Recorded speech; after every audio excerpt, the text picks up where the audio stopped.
seniors. And I'll tell you, a lot of how I think about these policies is based on my own experiences. When my mother was sick, I took care of her.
I love our small businesses.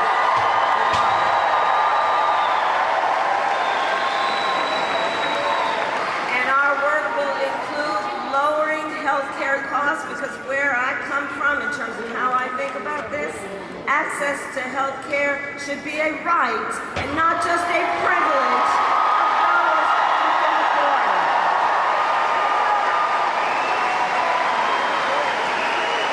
On the other hand, Donald Trump's answer to the financial pressures you face, same as it was last time. Another $1 trillion in tax cuts for billionaires and big corporations. And this time we will pay for it with a 20% national sales tax on everything you buy that is imported. Clothes, food, toys, cell phones, a Trump sales tax that economists have estimated will cost you an additional $4,000 a year. And on top of that, Donald Trump still wants to get rid of the Affordable Care Act, which would throw millions of Americans off their health insurance and take us back to the time when insurance companies could deny people with pre-existing conditions. You remember what that was? Well, we are not going back. We are not going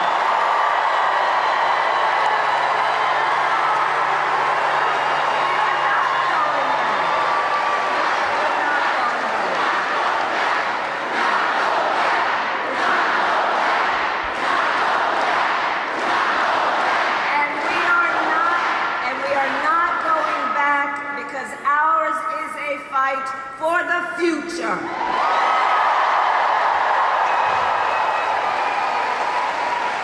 And it is a fight for freedom. Like the fundamental freedom of a woman to make decisions about her own body and not have her government tell her what to do. And we all remember how we got here. Donald Trump hand-selected 3 members of the United States Supreme Court. The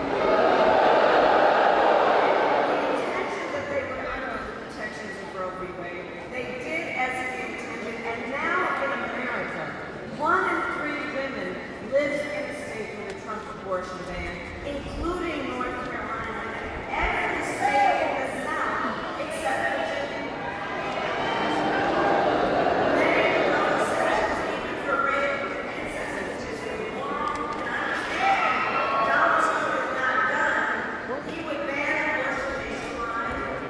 Restrict access to birth control. He would put IVF treatments at risk and, get this, force states to monitor women's pregnancies. Just Google Project 2025.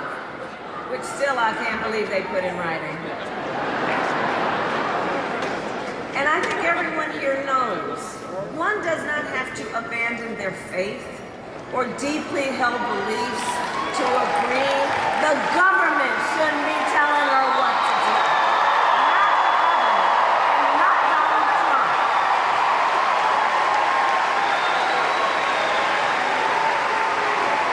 And when Congress passes a bill to restore reproductive freedom nationwide, as President of the United States, I will proudly sign it into law. Proudly. So North Carolina, I'm here to ask for your vote. I'm here to ask for your vote. And here is my pledge to you. As President, I pledge to seek common ground and common sense solutions to the challenges you face.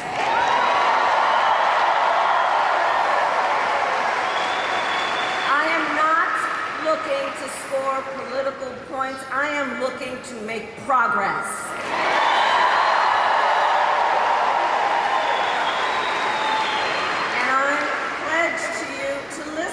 To those who will be impacted by the decisions I make. I pledge to you to listen to experts, to listen to people who disagree with me.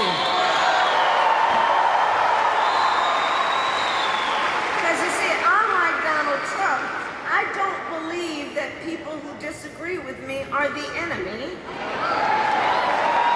He wants to put them in jail. I will give them a seat at the table. That's what real leadership looks like. That's what strong leadership looks like.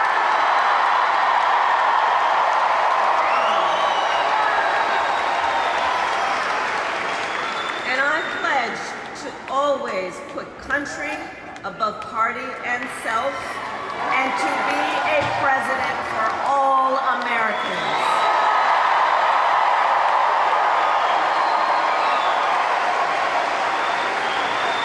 So that is my pledge to you, Charlotte. And let me then ask, who here has already voted?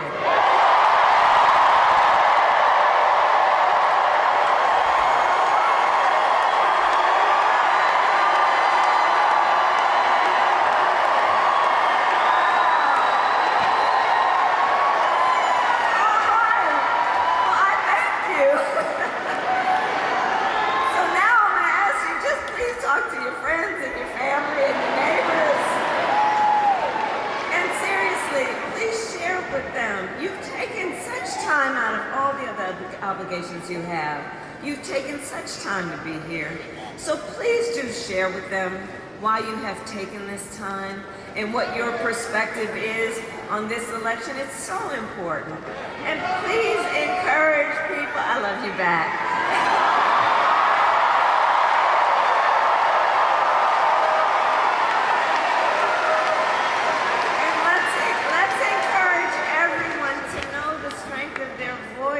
For anyone who hasn't voted yet, look, first of all, no judgment, but please do get to it. and please take a moment to think about your plan for voting, about when and where you will vote. Election day is Tuesday, November 5th. Polls are open here in North Carolina from 6:30 a.m. to 7:30 p.m.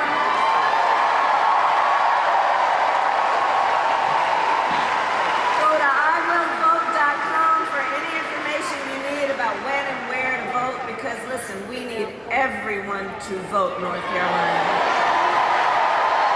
You all will make the difference in this election. You will make the difference. So look, it all comes down to this. We are all here together because we love our country. We love our country. Yes.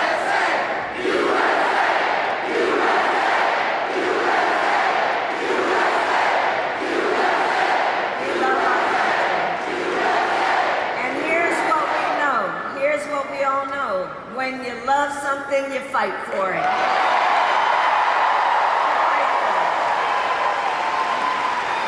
And I do believe it is one of the highest forms of patriotism, of our love, the expression of our love for our country, to fight for its ideals and to fight to realize the promise of America. The promise of America. And look, I have always believed in our nation's promise because I have lived it. I grew up as a child of the civil rights movement. My parents would take me to the marches when I was in a stroller. And what we all know about that time is there were folks from every background, every walk of life, coming together to fight for freedom and for opportunity.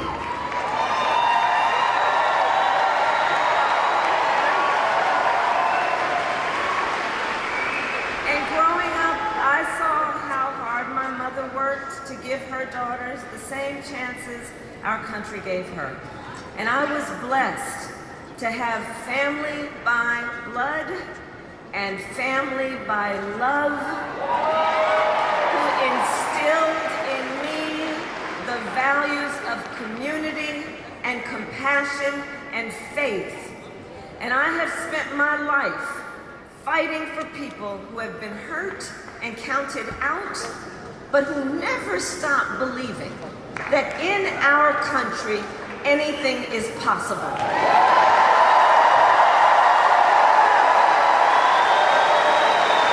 I have lived the promise of America. And today I see the promise of America in everybody who is here, in all of you, in all of us. We are the promise of America. We are the promise of America. In the fathers and the mothers and the grandparents who work every day for our children's future. In the women who refuse to accept a future without reproductive freedom. And the men who support them.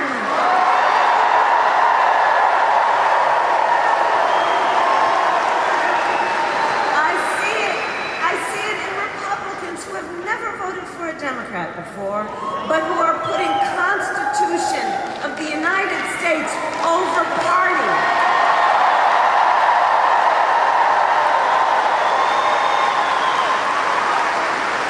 I see the promise of America every day in the young leaders who are voting for the first time. Where are you? Where are you? Let me see you. Right? I love you guys. I love Gen Z. I love Gen Z. I love this generation. And because, here's the thing. You all are rightly impatient for change.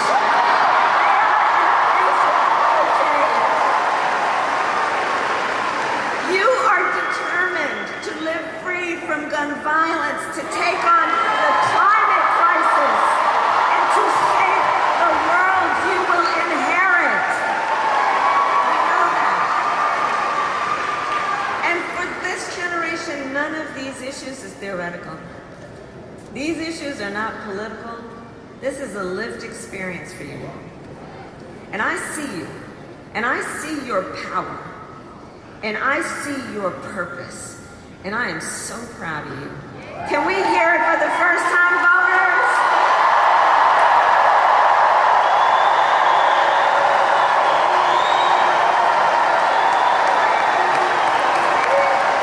I'm telling you, the future of our nation is bright. It is bright. We have so much to be optimistic about. So, we got 3 days to get this done. And no one can sit on the sidelines. Let's spend the next 3 days, so when we look back 3 days from now, we will have no regrets about what we could have done. Let's knock on doors. Let's text.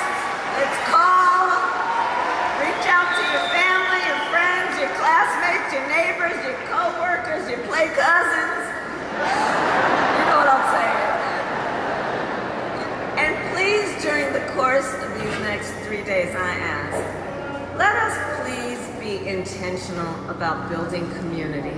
Let us be intentional about building community. You know, there's something about this whole Trump era that really was to try and suggest that the strength of a leader is based on who you beat down, instead of what we know, the real strength of a leader is based on who you lift up.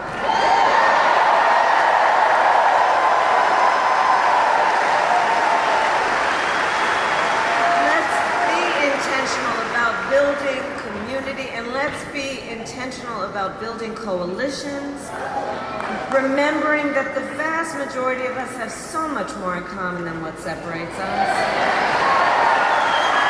And there is power in that. There is power in that approach, and it will strengthen our country. And so I'll leave you with this. Let's remember, and please remind everyone, your vote is your voice, and your voice is your power.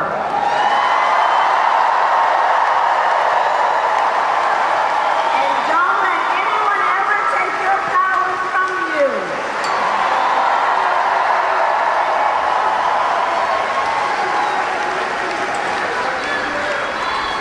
So, North Carolina, today I ask you, are you ready to make your voices heard?